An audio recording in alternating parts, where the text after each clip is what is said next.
Hello dear students. मेरा नाम अनिल कुमार श्रीवास्तव है। आप सभी लोगों को पता है OIC organisation of Islamic conference पहले नाम था, जो 70 के दशक से इफ़ेक्टिव है।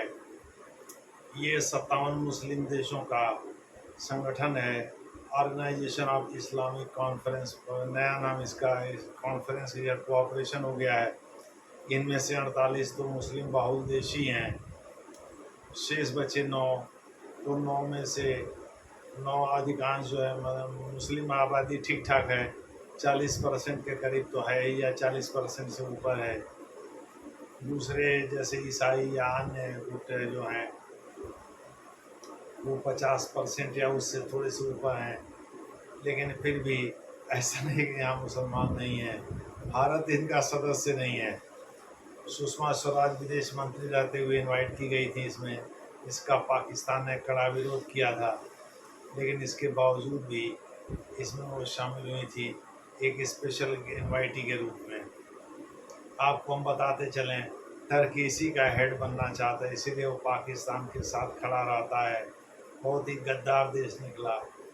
अब देखिए, अभी उसके यहाँ भूकंप आया था पिछले साल, इसमें करीब 20,000 लोग मरे थे। भारत पहला ऐसा देश था इस इलाके से कि वहाँ मदद के लिए पहुँचा था और अच्छी खासी मदद किया था।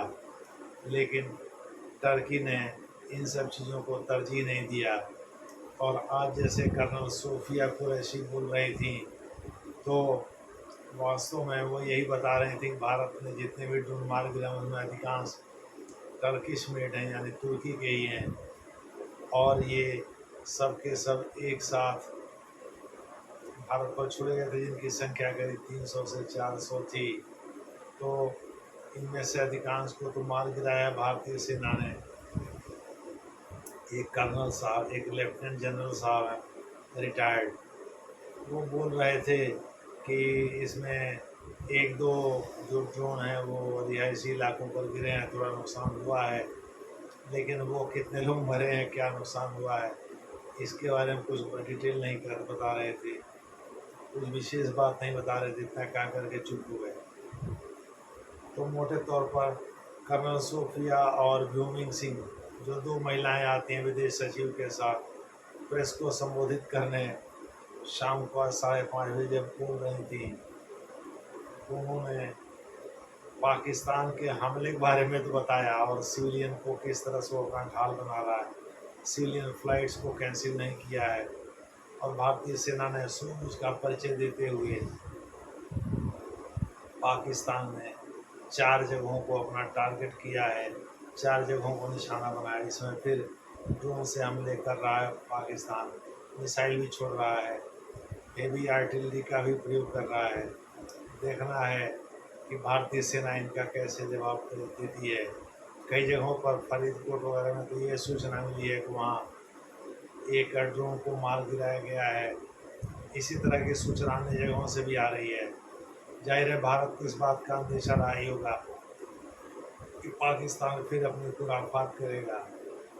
तो अब तो कल सुबह ही पता चलेगा कि भाई कहाँ कहाँ ये घटना घटी थी, रात में तो पता चलेगा नहीं। बहरहाल OIC organisation of Islamic cooperation में 57 देश हैं, इनमें से 48 पूरी तरह से मुस्लिम बहुल हैं। यहाँ 80% से अधिक मुसलमान ही रहते हैं। 9 ऐसे देश हैं जहाँ मामला थोड़ा सा 50-50 का है, कहीं कहीं तो कहीं कहीं 50% से कम है, फिर भी 40 से 45 के बीच में तो है ही। तो इस प्रकार से मोटे तौर पर आप कह सकते हैं कि इन 57 देशों से मिलकर के OIC बना है। पाकिस्तान इसका सदस्य है। तो OIC जो है मॉरली पाकिस्तान को सपोर्ट कर रहा है। तो मॉरली सपोर्ट तो बहुत सारे देश करते हैं, टर्की तो फिजिकली भी सपोर्ट कर रहा है, लेकिन वो क्या रहा है भाई, इजराइल घुस करके मारता है गाज़ा में हमास को। और उसने हिजबुल्लाह चीफ, उसमें नसरल्ला का भी हत्या कर दिया। तो उसने और भी लोगों को मारा है। उसने हानिया को उड़ा दिया। हानिया उसने इस्माइल हानिया, जो कि पहले हमास का चीफ था, ईरान में मार गिराया था। उसके बाद सिनावात्रा को ही मारा। उसके बाद जो चीफ बना था, जिसने कि अक्टूबर 2023 में 7 अक्टूबर को प्लान किया था, सुपरनोवा फंक्शन मना रहे थे यहूदी दक्षिण इजराइल में, उसमें उनके ऊपर अटैक किया था और सिविलियंस को बंधक बना लिया था। तो इस प्रकार से ये सब उसी के दिमाग की उपज थी। तो सिनवात्रा को ही मार दिया इजराइल ने।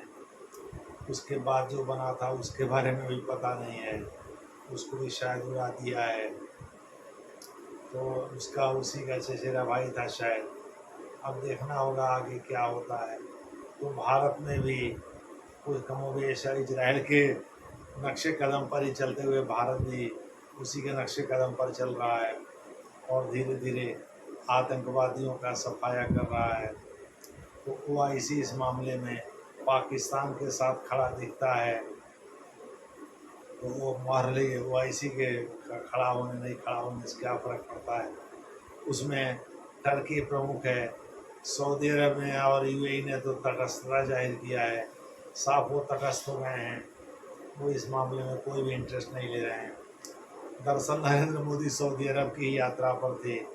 एक दिन पहले ही जब ये घटना घटी 22 अप्रैल को पहलगाम में कश्मीर घाटी के, तो यात्रा को बीच में ही छोड़ करके वो आ गए थे भारत। और 5 या 6 7 की रात में 15 दिन बाद, 22 अप्रैल की घटना के 15 दिन बाद आतंकवादियों के 21 में से 9 शिविरों को नष्ट कर दिया गया।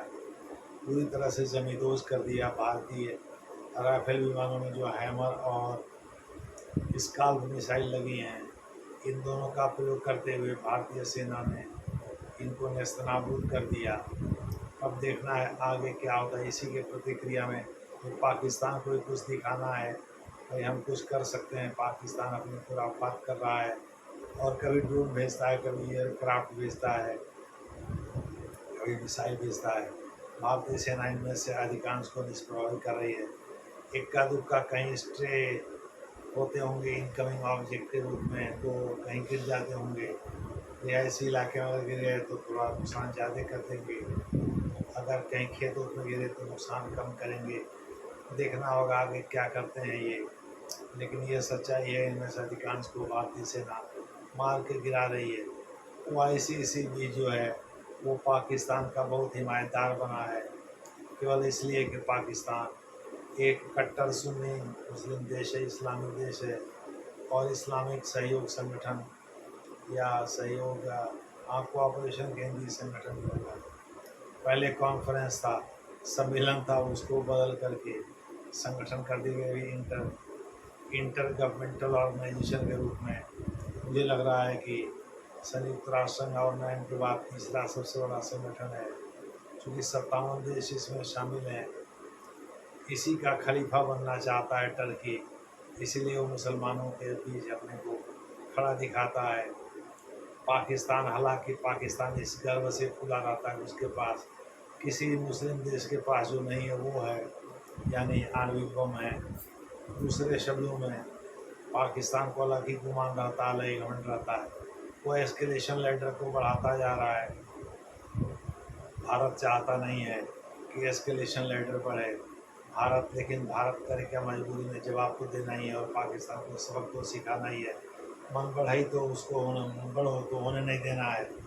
तो ओआईसी ने इसी बीच पाकिस्तान को अपना नैतिक समर्थन दे दिया है, लेकिन भारत के ऊपर इसका कोई असर नहीं पड़ता, क्योंकि उधर इजराइल खुल करके भारत के साथ आ गया है। रूस और अमेरिका ने भी भारत के साथ, भारत के इस कूटनीति में या इस युद्ध नीति में हाँ में हाँ मिलाया है। चीन आलोचना भले कर रहा है, रिग्रेटेबल बता रहा है, लेकिन वो भी पाकिस्तान के साथ खुलकर आ नहीं रहा है। पाकिस्तान के सेना प्रमुख आसिम मुनीर को ये रहा होगा कि भाई चीन तो हमारे साथ आएगा ही, ये अनुमान रहा होगा। तो ओआईसी के कहने या नहीं कहने से बहुत फ़र्क नहीं पड़ता है, लेकिन ओआईसी अपना भोंपू जरूर बजा रहा है। देखना है आगे क्या होता है। धन्यवाद।